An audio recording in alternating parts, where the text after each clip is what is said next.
JD Vance, the Vice President of the United States, is on stage promoting crypto innovation here in America. We finally have people behind the scenes pushing for mass crypto adoption. This is what is going to make us all the money here as crypto is adopted nationally here in the United States, as institutions understand the rules of the road, which crypto fits into which buckets, SEC, CFTC. This is what institutions need to move forward. We actually have some brand new information here coming to light as well for crypto ETFs being approved right now, even with the government shutdown. What is this going to mean for XRP moving forward? We're going to cover all of that in this video. We also have some late breaking news with Uphold, Vance, USBC, and how this all connects here. Let's go ahead and play this clip. JD Vance, let's go. But as you know, there's a new sheriff in town because after 4 years of mistreatment and outright hostility led by Democrat regulators, lawmakers in this country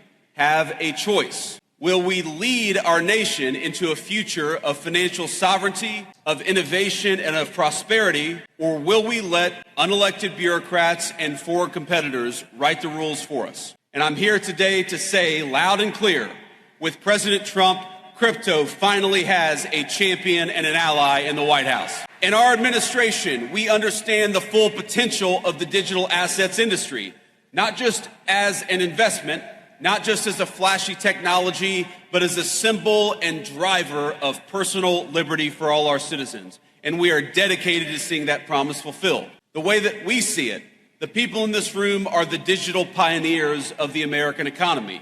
And that's why our administration is doing something a little unusual in Washington. We're listening to all of you as you blaze the trail of innovation. This is so important that government agencies, the White House, the regulators are listening to the people building the technology, because when we set policy, it's going to be very important that we don't over-regulate and kill the entire industry. So working with select partners like Ripple and Coinbase and Uphold, whatever it is, this is going to be vastly important to the growth of the crypto market here in the United States. And it's really nice to have people backing the industry. This is really going to make us all very, a lot of money. And I think that's why we're here. We're trying to invest in the future of technology, and we're trying to be a part of this great revolution where we're going to the older payment system to this new digital stablecoins, bridge assets. And of course, XRP plays a vital role in all of this. Mr. Mann put this out, all enabled by Ripple. The trend makes sense to me, but most are not able to see it because they view the system with spite and animosity. Ripple is fueling exactly what they originally intended to do. Brad Garlinghouse says essentially the creators of XRP saw it as a reserve currency. And so he's making some connections here with USBC, Vast, and Uphold.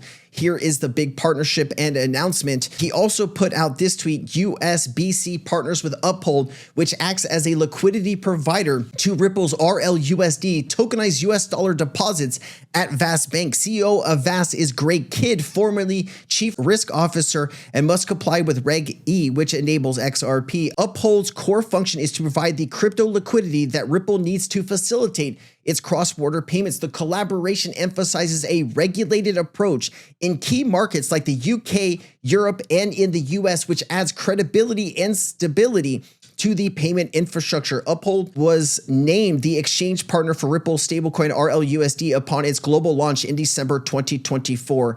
And just showing some of these connections, I wanted to see if there's anything else we were missing here. The connections illustrated in these posts represent a major step forward for both Ripple's ecosystem, especially with XRP and RLUSD, and for Uphold as a leading regulated crypto fiat bridge. This announced partnership among USBC, Uphold, and Vast aims to deliver global regulated tokenized US dollar deposits, embedding traditional finance protections into the world of blockchain, positioning XRP, Ripple, and Uphold at the center of compliant digital money infrastructure. Talks about key connections: USBC, Vast Bank, Uphold, and Ripple. Guys, I'm not going to read all of this to you again. If you want to pause the video here and just digest and take in this information again, please do so. I want to move on to some big news here. We are seeing Canary Spot, HBAR, and Litecoin ETFs are now effective and will begin trading on NASDAQ tomorrow, which means they are approving ETFs even though the government is still shut down. What is this going to mean for XRP? We should be getting some news and information any day now. It does say Litecoin and Hedera are the next two token ETFs that will go effective after Ethereum. McClung told me in a statement, we look forward to launching tomorrow. And this is confirmed by Eric Bahamas, and the New York Stock Exchange also certified 8 filings that posted listing notices. Bitwise Invest Spot Sol ETF will launch, and Grayscale's G-Sol to convert on Wednesday. How this is possible during the government shutdown, you ask? Well, the operation of law does not always actually require an open government. It's my understanding that the 8A filings are just as important as the S1 in getting these ETFs ready to launch. A quick catch up on terminology. The 8A formally registers ETF shares under the 1934 Act for trading of an exchange, while the S1 registers them under the Securities Act of 1933. This morning, the New York Stock Exchange certified all the 8A filings for ETFs above, aka the final step before shares can start trading. But what about the SEC Gov staff needing to greenlight the S1 registration statements? Here's the key. The issuers include language in their amended S1s that lets them automatically go effective 20 days after the filing. Typically, issuers delay the S1 until the SEC takes them effective, but the legal default is that the S1 goes automatically effective without the SEC intervention. This means that the agency doesn't need to approve them manually after the filings can go live. So long story short, all legal boxes are checked and the ETFs are on track to launch. Let's get it. Eric Bahamas did confirm this. Let's go. If you're not following this gentleman, please do. As you can see here, it's got a lot of followings here on X. Paul Barron also said that there's a 48% the government will reopen like right around Thanksgiving time. Let me just play this for you. Right now, November 24th is in this poly market right here, which is holding at about a 48% chance. So if you put $100 in there, let's see what that would be paying back. Nice little move there. But is this going to happen by the 24th, do you think? It's tough. At least right now what we're seeing is they're basically going to keep the... Hold on. So he has October 27th to the 30th. This is not November 24th here. Just want to let you know here, just to give you some understanding, this is a 4% chance. This is why $100 is paying $2,200. He's not looking at this correctly. I just wanted to make sure you understood that while you listen to this, okay? Government funded, or at least the current proposal, is to fund it till the end of Thanksgiving. But that deadline is actually kind of rapidly approaching. Now the question is, do we just fund it for the next 2 weeks, even if we do come to an agreement, and then do this all over again at the end of Thanksgiving? Or do we go for a whole year? So all that macro stuff's being debated right now, but both sides don't seem to be getting any closer to each other. At least here in DC, it's a little quiet, and that's kind of concerning, considering all things that are in limbo right now. Listen, the government shutdown is affecting families all over the United States right now. A lot of people are going without pay. Think about if you live paycheck to paycheck, you might not be able to pay your rent, your mortgage, food on the table, your car payment, all of these things, right? Your kids, these things really matter, and people are stretched to the limits right now. I hope both sides can figure out whatever it is they need to get the government going again. Here in Hawaii, there's a large share of the population that lives here that are either government direct workers or government military. And so there's a lot of people here going without pay, and you're starting to see less people in restaurants and things getting stretched very thin. And it's very concerning. And so, my heart goes out to anybody right now that is affected by this. Let's hope cooler heads prevail. Unknown DLT says, I have never heard Brad Garlinghouse, David Schwartz, Monica Long, or Chris Larson, or anyone else at Ripple tell us to buy XRP. Funny that Michael Saylor spends all of his time telling everyone to buy Bitcoin. That is a stark difference, right? You also have Jack Mallers. He's always telling people to buy Bitcoin as well. It's funny how the people really building the infrastructure for the future financial system don't say anything about the asset that's going to be used in the financial system, yet people that, have a lot of Bitcoin obviously want you to come in and buy after them because they're going to need to sell eventually, and they're going to sell and dump on you. All right. I know you're going to say, Sensei, they're going to sell XRP and this and that. I get it, guys. I understand, but just trying to show you the stark differences. Thank you, though. All right.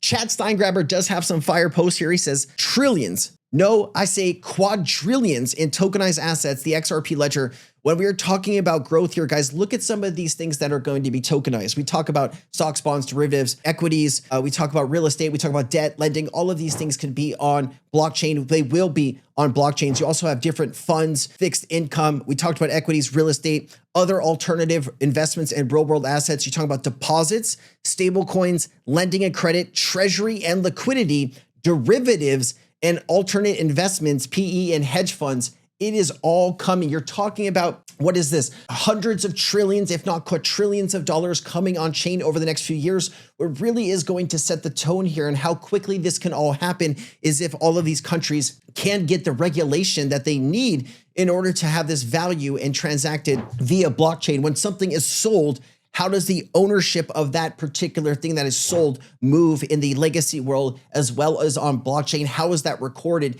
These are all things that need to be figured out. That way, when we do get to that maybe flip of the switch moment, we are going to see an enormous amount of money coming on chain. And this is where people believe something like XRP, something like Ethereum can go from where it is today into the hundreds, if not thousands of dollars. I do think Ethereum is going to be a six-figure asset over the next 5 to 10 years. That's what I truly believe. And where I think XRP can go over the next 5 to 10 years is at least 4 to 5 digits in my personal heartfelt belief. Obviously, I don't have a crystal ball. This is just all the research that I'm taking in. Remember, I'm not a financial advisor. I'm just a guy along with the journey with you guys. So pumped up about all of this information. I cannot control the excitement. If you guys are excited about crypto, let me know down below. Like the video if you guys get any value from my content. I just really appreciate being on this journey with you. It means the world to me, and I hope you can see that from the passion and love I put into all of this content. All right, so let's just talk about the next steps here for tokenization. Ripple and the XRP ledger are positioning themselves as a leading solutions for global tokenized of assets, offering scalability, deep liquidity, and compliance. Compliance is a key word here. For any large financial institutions, it's all about compliance, compliance, compliance, KYC, AML, and every other check imaginable that needs to happen for value to move from bank to bank or person to person. Ripple builds compliance into everything they do. They bake it in, and that's why they are the leading blockchain infrastructure company on the planet. And it says, and speed are crucial for institutional real-world adoption. The XRP ledger is a public decentralized blockchain designed specifically for financial use cases, including tokenization, trading, and settlement of real-world assets such as funds, equities, real estate, fixed income, stablecoins, and so much more. Ripple, in partnership with Boston Consulting Group, forecast the global tokenized asset market could reach 18.9 trillion by 2030. Obviously, this could be a lot more if we get our ducks in the row here. The reason tokenization is important on the XRP ledger, it is purpose built for finance. XRP ledger has over a decade of operational history with over $1 trillion in transactions and process and features. It also has features such as native tokenized standards, institutional grade compliance, and built-in decentralized DEX and AMM for liquidity ordering books. You're talking about low cost and speed. We're talking about interoperability across networks, being able to interconnect all of these financial systems together. Imagine if you're trying to send money to a friend, you have Zelle, they have PayPal, and you can never kind of get on the same system. Imagining being able to just send that money no matter what, and it gets there no matter what system you're using. That's the interoperability part of all of this. It does talk about institutional adoption. I think we've talked about that at length. Major financial institutions, including Franklin Templeton, DBS Bank, BlackRock, VanEck, are leveraging the XRP ledger and for tokenized securities and liquidity solutions, guys. It is getting very interesting. And Vincent Van Code says, put this out here, some signs someone is intellectually broke when they say XRP is going to zero. Ripple owns XRP and it's centralized. Ripple dumps on the market. XRP is not as good as Bitcoin. XRP is men token. I don't know what that means. Cas Laurens is dumping his coins on us. Ripple gaslighting US. XRP has no incentive. Bitcoin and ETH is much better for cross-border payments. Feel free to add to the list. Now, listen, there's 100,000 different reasons why people don't like the XRP space. I feel deeply what is wrong with some of these people maybe is a lack of education and understanding of where this is all going. You know, you can't win them all. I know there's people that watch this channel that don't believe in XRP, but they still show up anyways. And regardless, if you like XRP or you don't, I still very much appreciate you being here and you're learning. That's taking a step regardless of how you feel about the asset. And that is everything to me. Thank you so much for being here, guys. If you got value, please like the video. Please share the video. Comment down below. I will see you in the next one. I'm Crypto Sensei. Aloha. Nothing in this video should be taken as financial advice. This is for entertainment purposes only. I am not a financial advisor. Please seek financial advice if you need it. Let's get back to the video.